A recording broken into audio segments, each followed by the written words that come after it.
I welcome all of you in this introduction. My name is Bakar. I have done Bachelor's in Computer Science, Master's in Information Technology, PMP and RMP certified. PMP stands for Project Management Professional and RMP is Risk Management Professional. There are many other certifications related to project management like Scheduling Professional also, PGMP, PFMP. So I have done two from PMI, Project Management Professional and Risk Management Professional. MCTS and MCPD certified, these are Microsoft Software Development related certifications.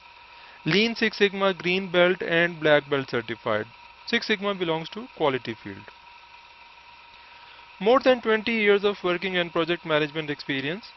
With more than 200 PMP workshops I have conducted, and in those workshops more than 9,000 engineers and managers they participated. On this slide I will explain you what are the prerequisites of PMP. Who can do PMP? Number one requirement is work experience. If you have graduation and 3 years of projects related experience, or you are a diploma and you have more than 5 years of projects experience. In both cases you can apply for this certification. And out of 3 years 4,500 hours are required. How it is calculated? 1 week is equal to 40 hours, 1 year is equal to 52 weeks. So 2 weeks are considered as national holidays.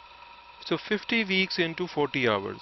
So 2000 hours if you are working full time on a project for 1 year. So within 3 years you need to mention 4,500 hours of experience on the projects, and in case you are a diploma holder you need to mention 5 years overall, and out of those 5 years you need to mention 7,500 hours. So this is first requirement. And one important thing here, if you have 10 years experience, if you have 20 years experience, you do not need to enter all 100% experience in your application. You just need to mention 3 years within last 8 years. And where to apply? This is the website www.pmi.org. On this website you will make an account and you will enter all the details about your education details, about experience details, about training details, and you will submit your application. So let's say you are submitting your application in March 2020. Between March 2012 up till March 2020 you can enter your experience. So any experience you enter from 2005, 2008, it will not be accepted. So only 3 years within last 8 years or 5 years within last 8 years. Now this experience could be one project, could be multiple projects, could be in same company, multiple companies, same country, multiple countries. So it's purely your choice. It could be continuous also, it could be with gaps also. So it's purely your choice that which projects you enter in your application. Second requirement is training requirement. It is called as 35 PDUs or 35 contact hours. So roughly 1 hour is equal to 1 contact hour or 1 PDU. PDU stands for Professional Development Unit.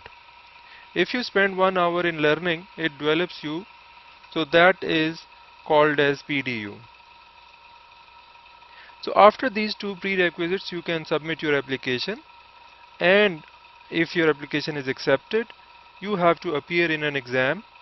Exam will be 4 hours, 200 multiple choice questions. Each question will have 4 options, and the tricky thing is they do not say select the correct answer, they say select the best answer.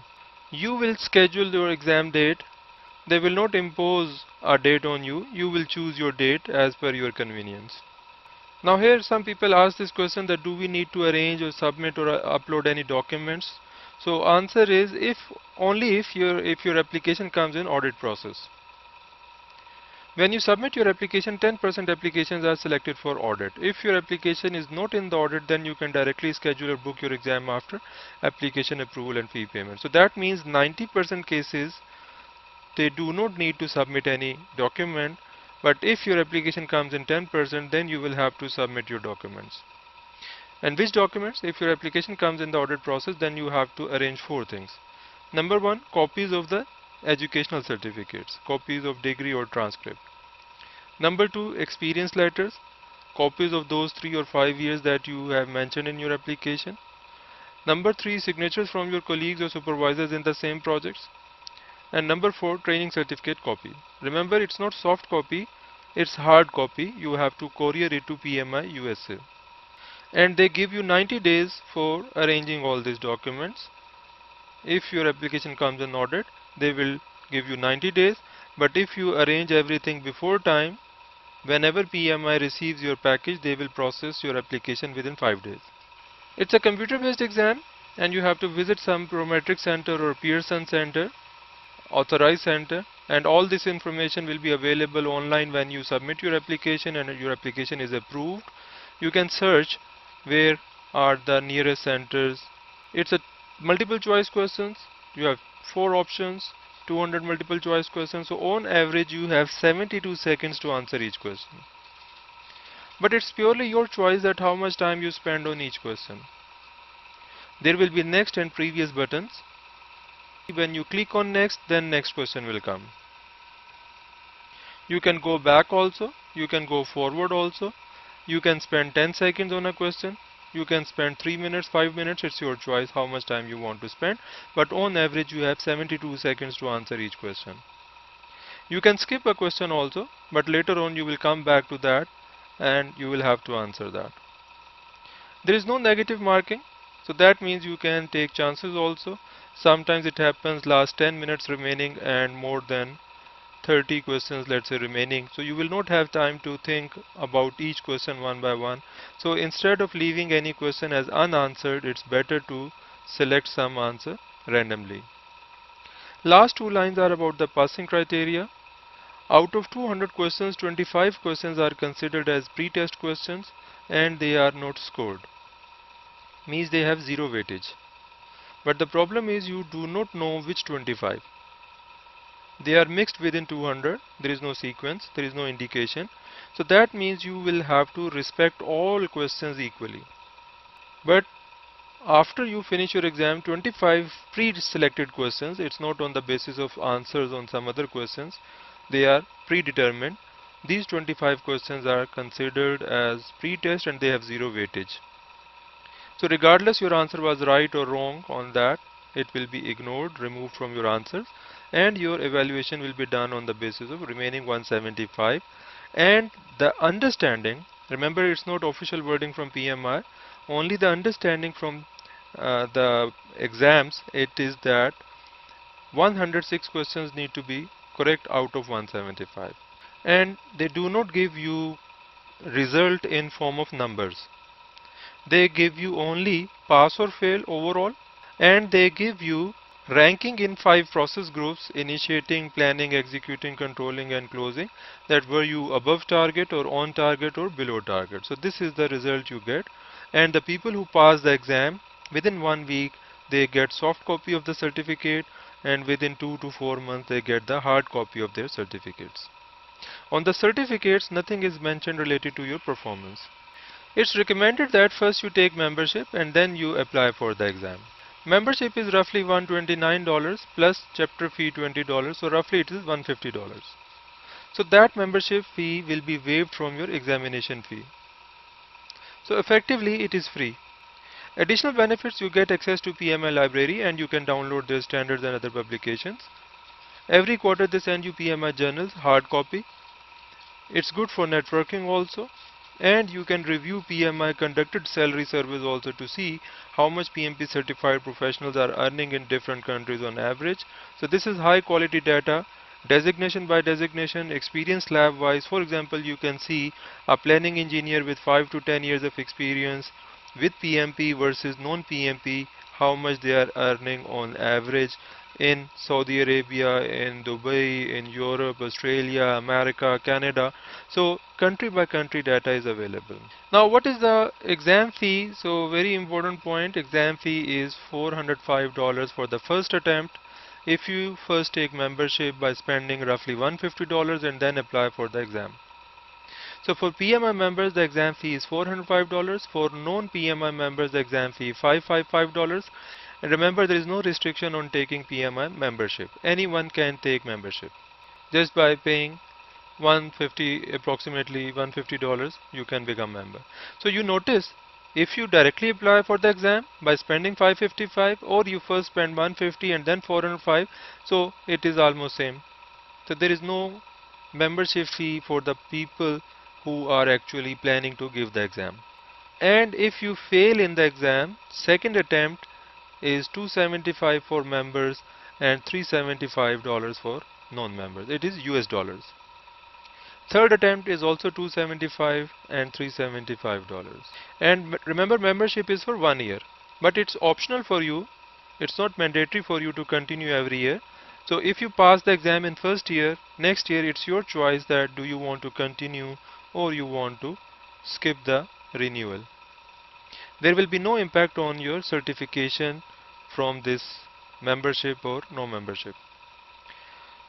How many times can I take the PMP exam? So after your application is approved, you are given 1 year eligibility period in which you can give exam up to 3 times. And the result is given immediately. Immediately when you submit your exam, you finish your exam, you submit your exam, immediately within few seconds or minutes you receive your result. Some sample questions from PMP exam style, just to give you an idea that how they ask questions. Sometimes they give you 4 options and they ask you that what do you think, which one is the false option. So similar style, which of the following is not true of obtaining project plan approval? Number 1, until you obtain plan approval, you don't need to put changes to it through change control. Number 2, change control makes sure that only approved changes can make it into the approved plan. Number 3, only one person needs to approve the project management plan, and that is the project manager. Number 4, it is important for the entire team to buy into the project management plan for it to be successful. So I suggest pause this video here, think about your answers and then resume to know the answer. Remember, you need to understand every single word in the statements. So if you try to explain the meaning of A, then later we can see it's right or wrong. Until you obtain plan approval, that means up till that point when you take plan approval, before that. And you know that when we take approval of the plan, it is called as baseline plan. And baseline plan is the benchmark of performance assessment for the project management team. So before baselining, you don't need to put changes to it through change control. That means in the drafting stage, when we are proposing a plan, when we are making a plan with the team, we can make any changes in it without change control, without raising a change request. So what do you think? Is it true or false? It's true. We can make any change in the plan before baselining, and for such changes we don't need to raise explicit change requests. So yes, it is right. Change control makes sure that only approved changes can make it into the approved plan.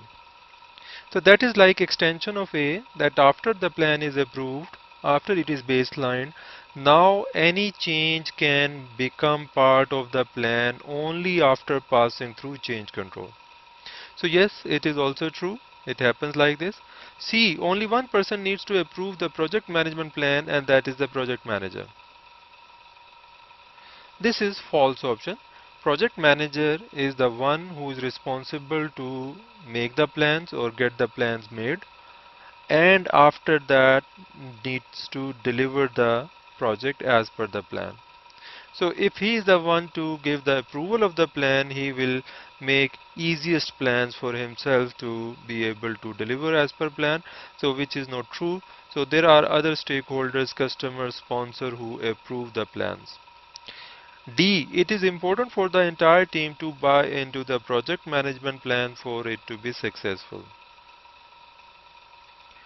What is meant by word buy into? Buy into means consent, participation, agreement, involvement, ownership. So on one side, if you impose a plan on the team, second option, they have a feeling, yes, we were owners of this plan, we have made this plan. So of course in the second scenario the chances are higher that the project will be successful. So out of these four options, C is the false option and the right answer also.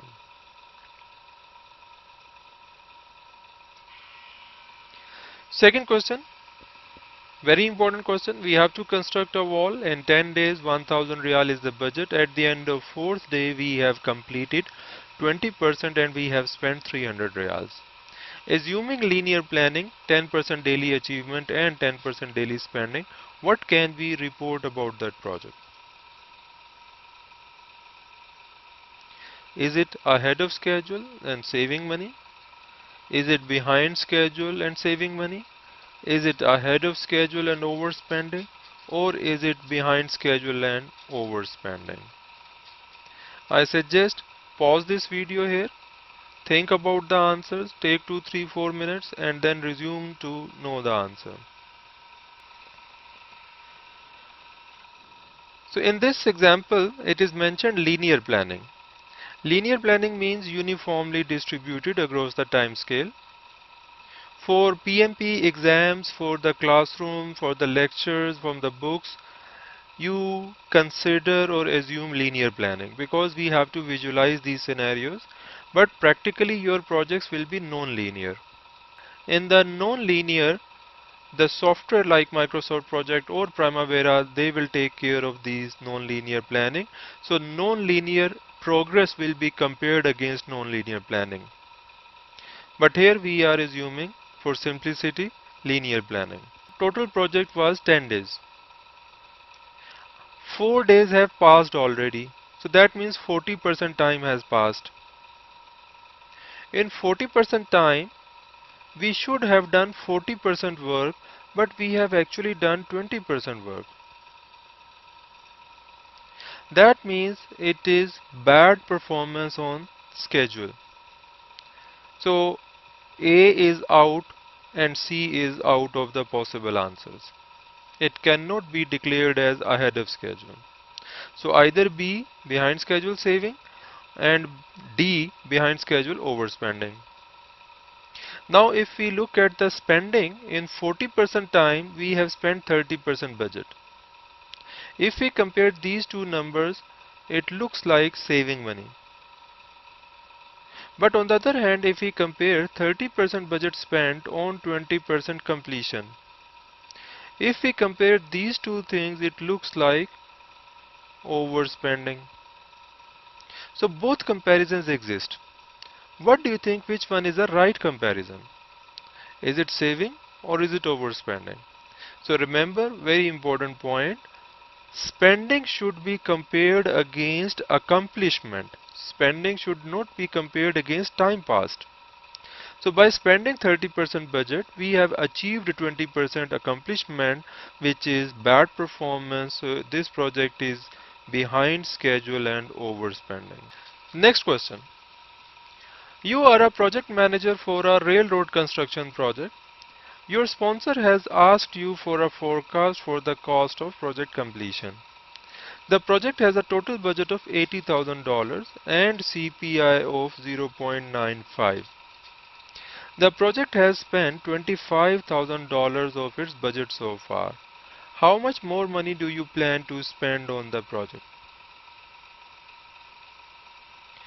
59,210, 80,000, 84,210 or 109,210. I suggest pause this video here and then resume to know the answer.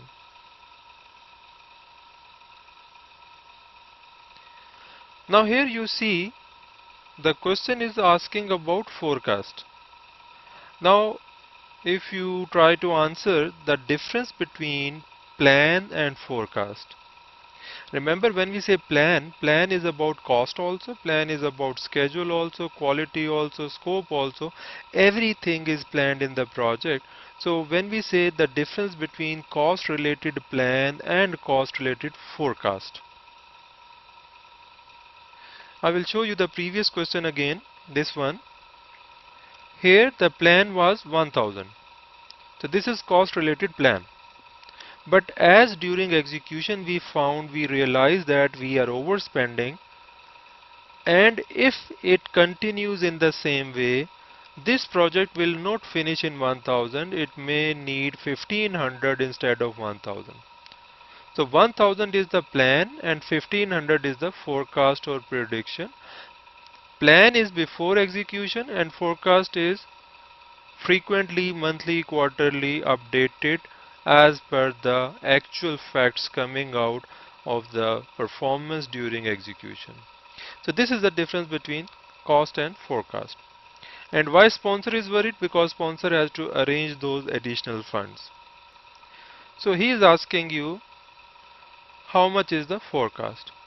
And the total budget is 80,000 and CPI of 0.95. Just to answer this question, CPI means cost performance index. It represents how efficiently you are spending your budget. So 0.95 means we are spending 95% efficiently. That means we are slightly wasting the funds, 5% wastage of funds. If the efficiency is more than 1, it's a good situation. If it is equal to 1, that means we are spending as per budget, and if it is less than 1, that means we are overspending. So far we have spent $25,000. So sometimes you can apply elimination technique in the exam. It may take more time for you to calculate the right answer as compared to selecting or rejecting 3 wrong answers. Total budget is 80,000. 25,000 we have spent already. How much more is required? It should be less than 80,000 because we are spending at roughly 0.95. So A without calculation we can easily select as right answer. Although we can calculate this also, but easier approach is to select the 3 wrong answers and whatever is left is the right answer. Next question. Sometimes in the exams they give you scenarios like this, that there are some activities. 9 activities given here: A, B, C, D, E, F, G, H and I. Their durations are given. In days, A will take 5 days, B 6 days, C 4 days, D 3 days, E 1 day, F 4 days, G 14 days, H 12 days and I 2 days. Their predecessors are given. Predecessor means prerequisite. What needs to be finished before this activity? So when we say A has no predecessor, that means A can be started immediately whenever we start a project. B also has no predecessor, that means B can be started immediately.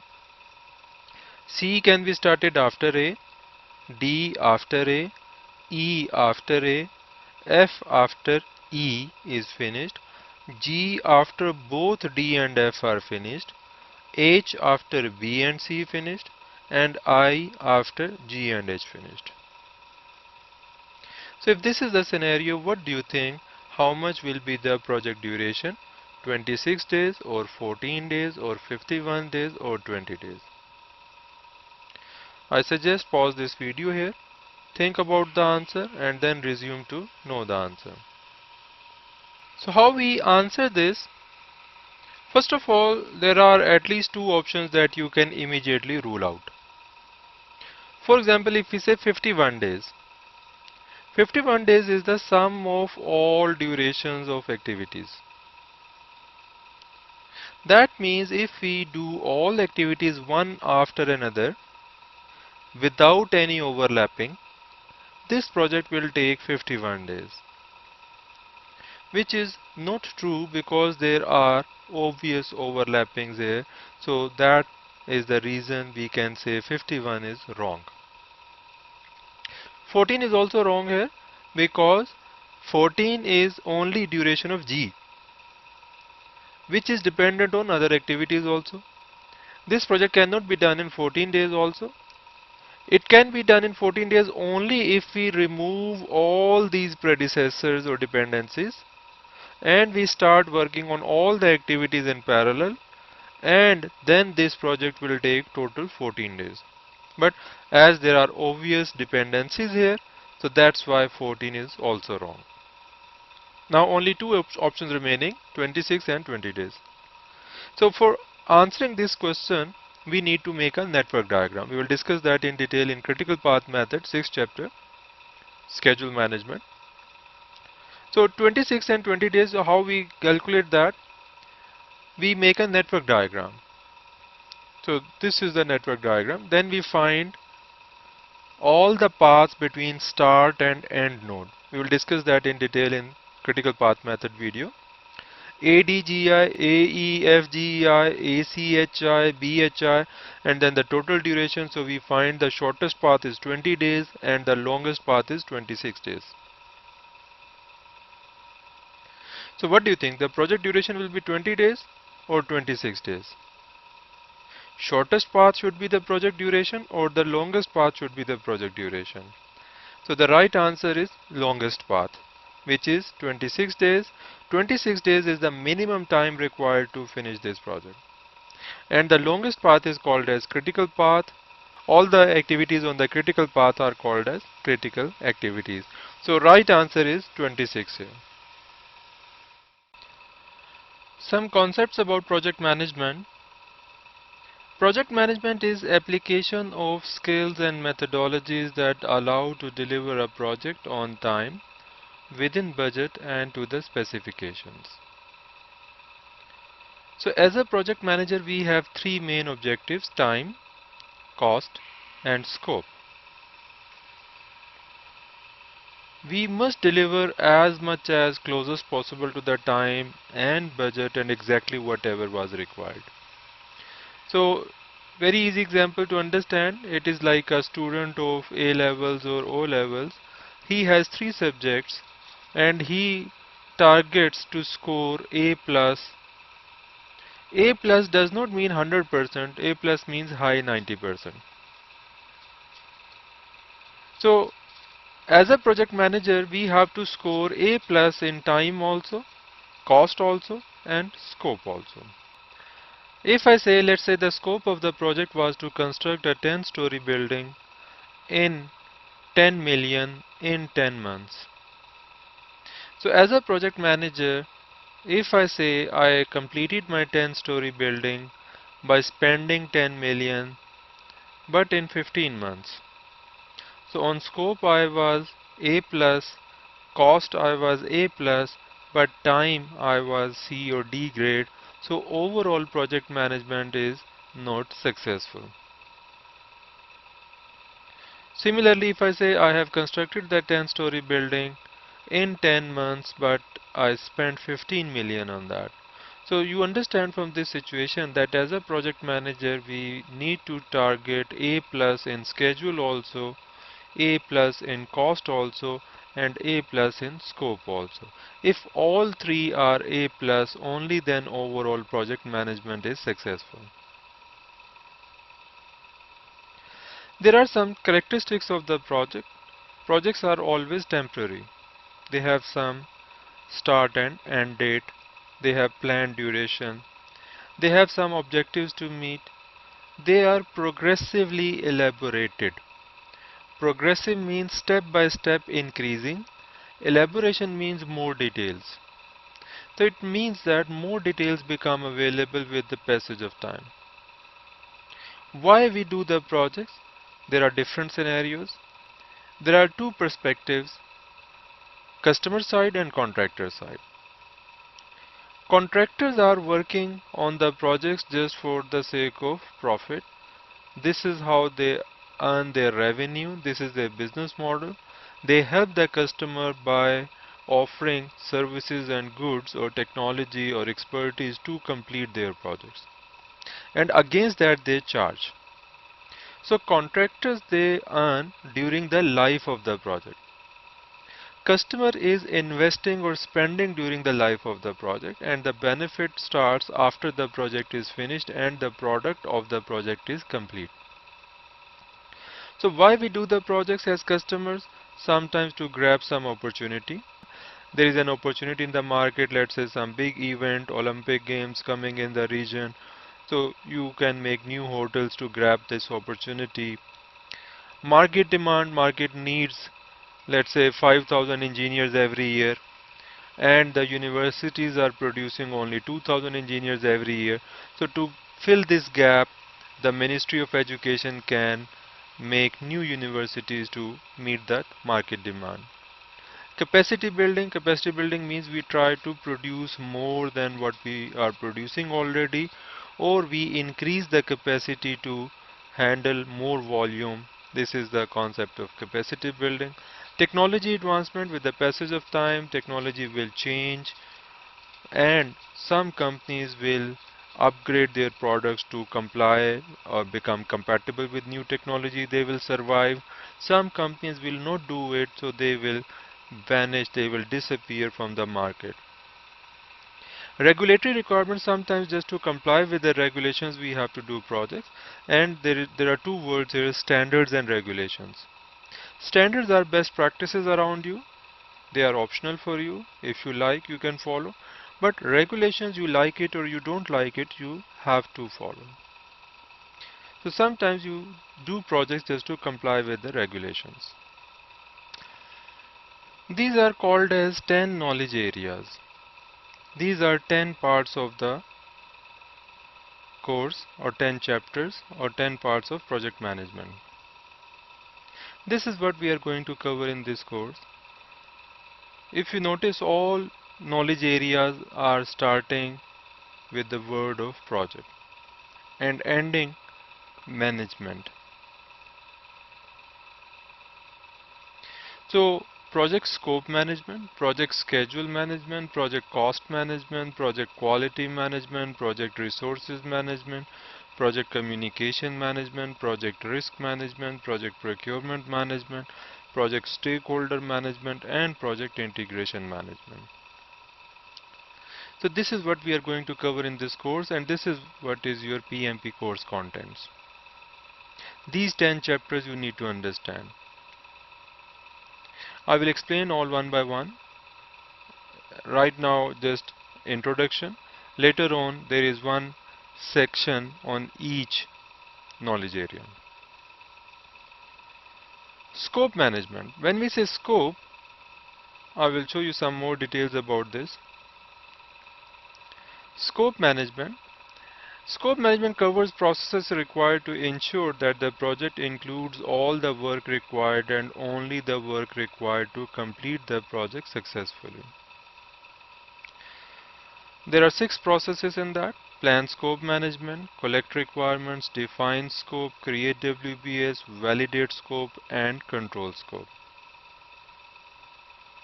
I will just mention some concepts here, as there are detailed lectures on these topics. One pair of terms here, requirements and scope. One easy question here, what is the difference between requirement and scope? Or what do you think, requirements and scope, what comes first? Scope first, then requirement, or scope after requirements? So in my sessions, many people answer this, that requirements come after scope. First we get scope from the customer, then we collect the requirements. So we need to understand this point, that requirement represents problems. objectives, expectations, needs of the customer. So we cannot define scope. Scope means solution. We cannot propose or define scope unless we understand the requirements. So always requirements come first and then scope. One very easy example to understand. Let's say you go to some pharmacy and you request the salesperson that I am having headache or fever, please give me something. And he says, sir, please take Panadol and sleep for some time. So what you did, you explained your problems to him and he proposed you scope and you agreed. You are customer and that pharmacy person is a vendor here. Sometimes you go to pharmacy and you say give me a Panadol because you already know your problems and you have done the analysis, you know the solution of your problem. So in this scenario, you gave the scope to that person. So same happens in the project industry also. Customer sometimes gives the requirements to the contractor and request him to propose the scope. Sometimes they do enough analysis and they know what is the solution required and they give the solution to the contractor. So requirements come first and then scope.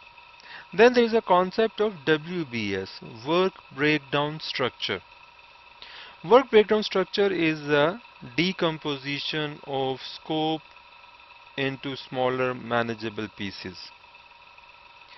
So work breakdown structure, it is a multi-level decomposition of the scope of the project into smaller work packages so that we can plan and estimate conveniently. And if you notice this slide here, these are 10 parts of project management. So this itself is an example of project management WBS. We say project management is very big topic, so we say no problem, okay, decompose in 10 parts. And then further decompose each part into multiple processes. So this is an example of WBS of project management itself.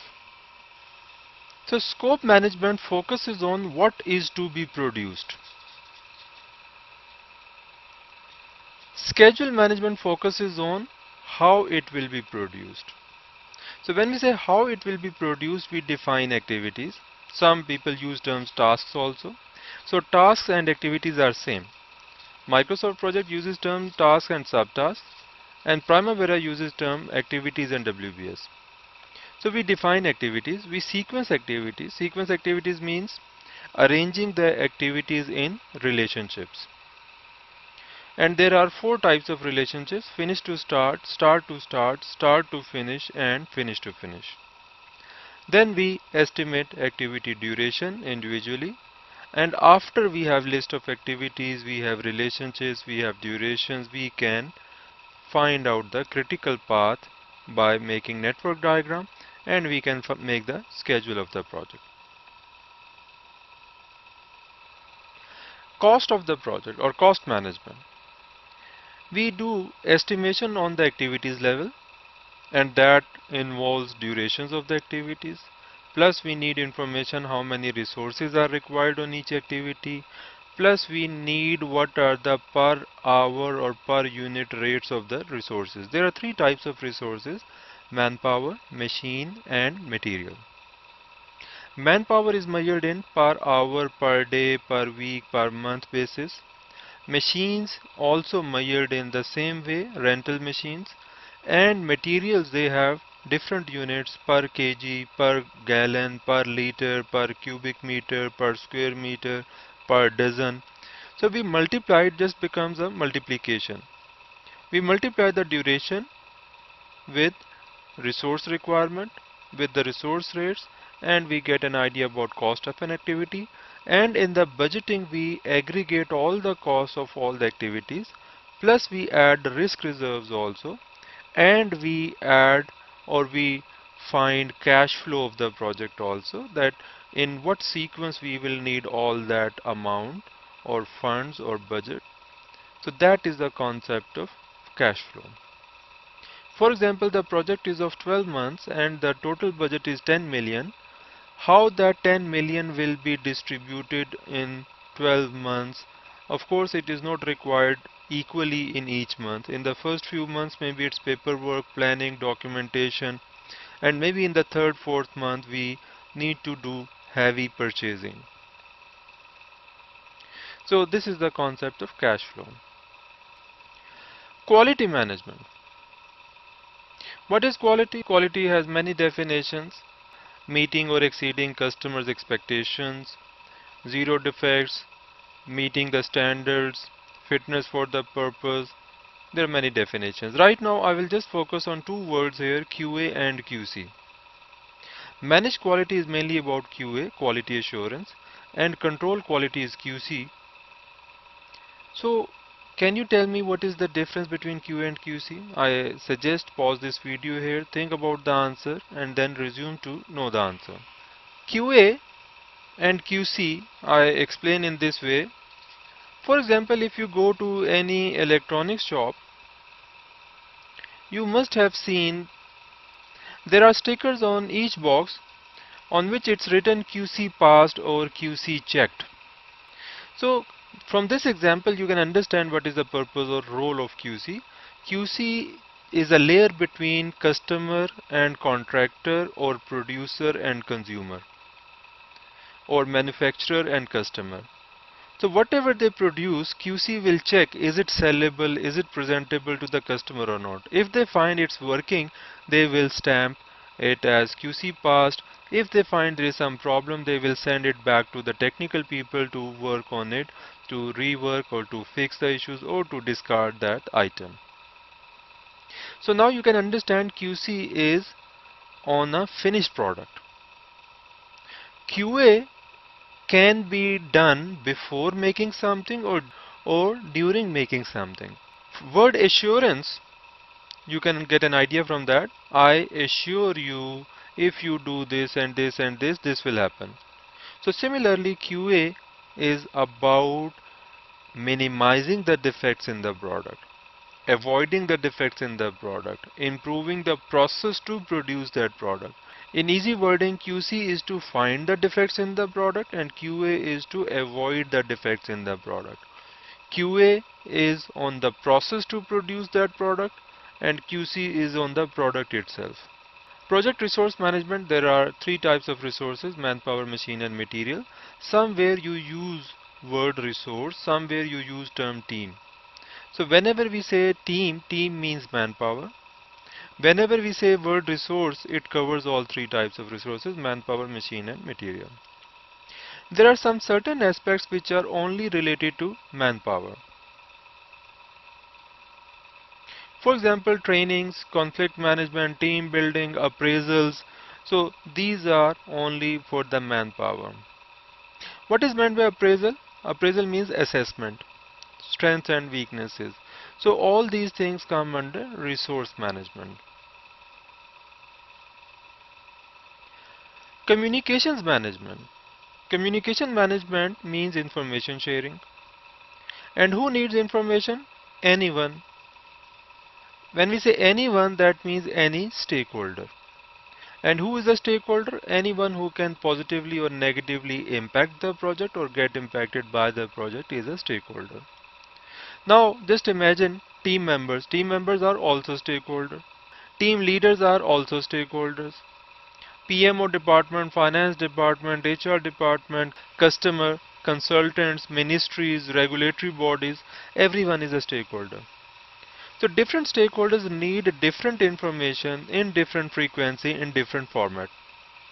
For example, as a team member, I need to know what is my assignment today. I need to know the predecessor is done or not.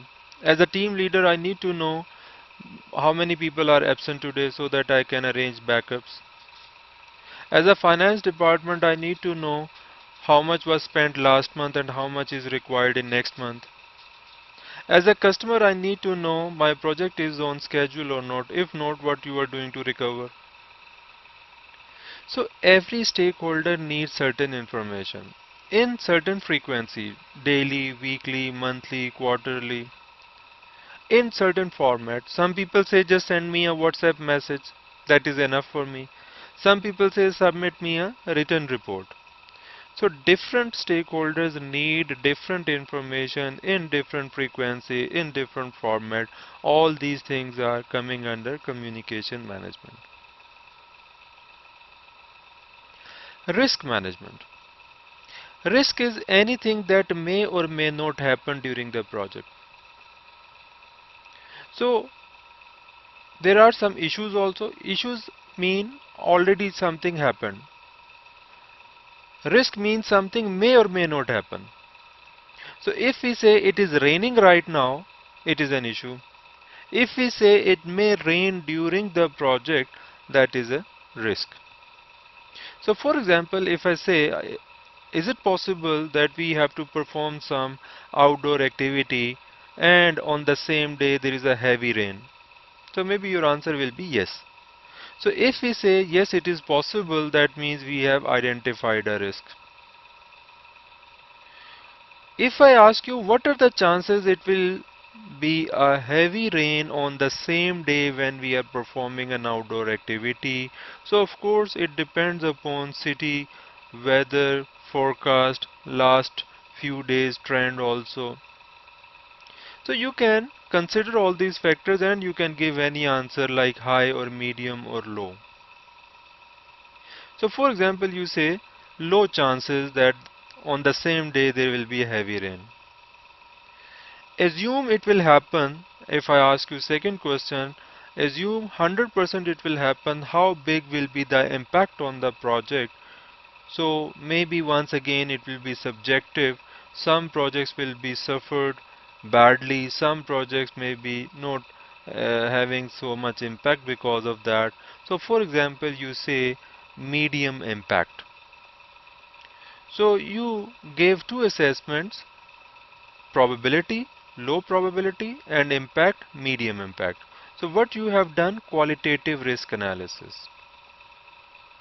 But if we represent the same analysis in this form, that 35% chances there will be a heavy rain during a project which may waste 5 days and result in a loss of $15,000.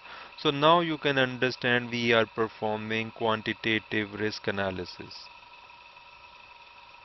So we identify the risk, we perform qualitative analysis, we perform quantitative analysis, we plan risk responses, for example, outsourcing, insurance, security alarms, CCTV cameras, fire extinguishers, all these are examples of risk responses.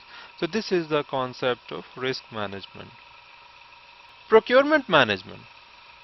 Procurement management means when we purchase or rent something. So what are the scenarios for purchasing or renting? So first of all, we need resources. There are three types of resources: manpower, machine and material. So first, material. Can we purchase material from other companies? Yes. Can we rent material from other companies? No. Because materials are consumables. Cement, steel, bricks, papers. So all these things are consumables. So consumables cannot be rented, they can be purchased only. Second, machines or equipments or tools. Anything that we can use and return.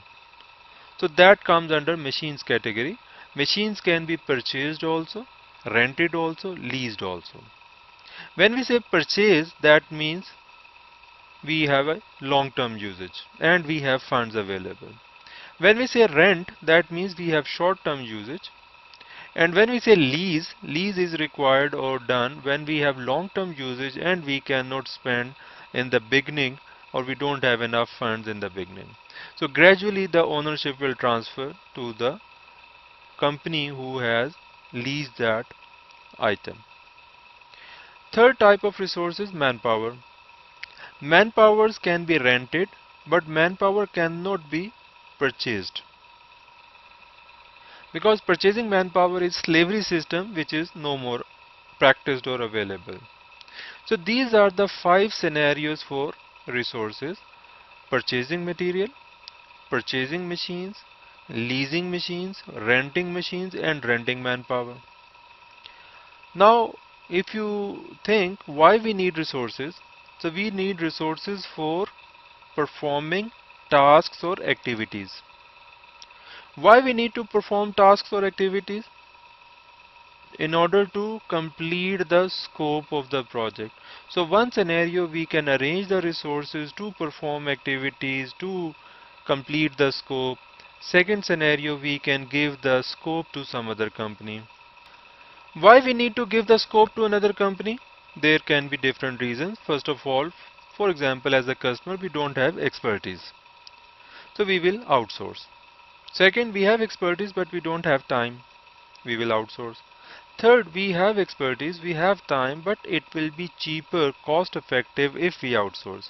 If we do it, we may spend more. Our cost of production is higher as compared to other companies' cost of production. So these are some reasons or scenarios behind outsourcing. Stakeholder, anyone who can positively or negatively impact the project or get impacted by the project is a stakeholder. So we identify, we accordingly classify and plan how we are going to handle the stakeholders. Integration means all the areas that we discussed so far: scope, schedule, cost, quality, resource, communication, risk, procurement, stakeholder. All these are integrated. Change in one area will impact others also. If we say scope is increased, that does not mean time and cost will remain same. There could be big impact on time and cost. Similarly, if we say scope is increased but time is fixed, it is possible but there will be double impact on cost. So this is the concept of integration, that whenever there is a change, we must link it with all the other knowledge areas also. These are 5 process groups: initiating, planning, executing, controlling, and closing. First thing, we start a project formally. After that, we move to planning processes. Plan is the most important area. If we have a strong plan, execution will become easy, control will become easy. But if there is a problem in the plan, execution will be difficult, controlling will be difficult. So one very nice statement about planning: fail to plan is a very good plan to fail. And here one very important concept: baseline. Baseline means approved plan.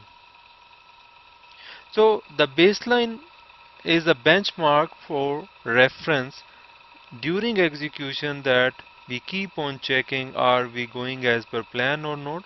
So when we make the baseline plan, when we get the approval of the plan, we move to execution and immediately we start controlling also.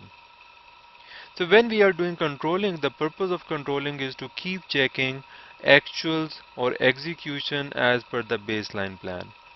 If the actuals are going as per plan, wonderful. If there is a difference, that difference is called as variance.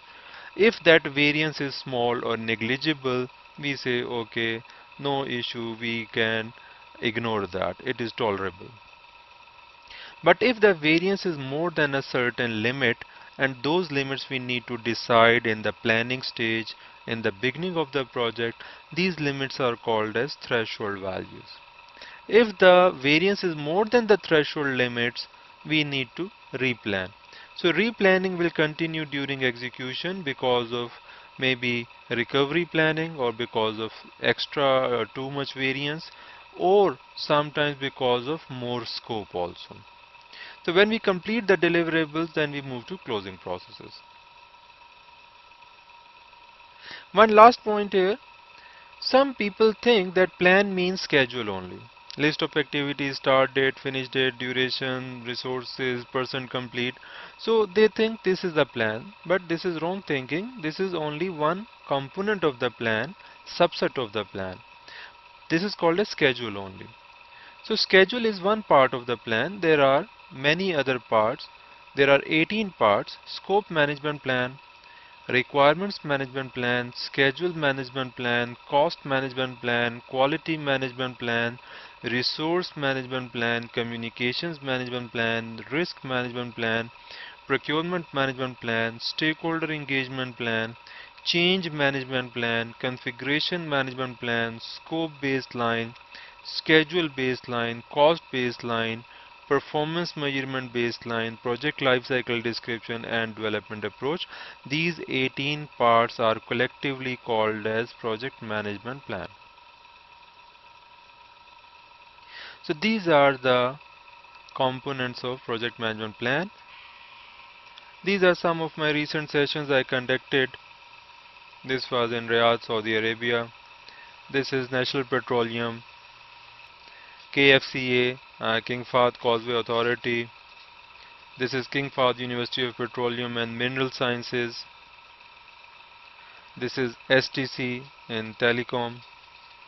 This is again Nokia. And this was my open course in Khobar. So thank you very much. This was introduction about the course contents.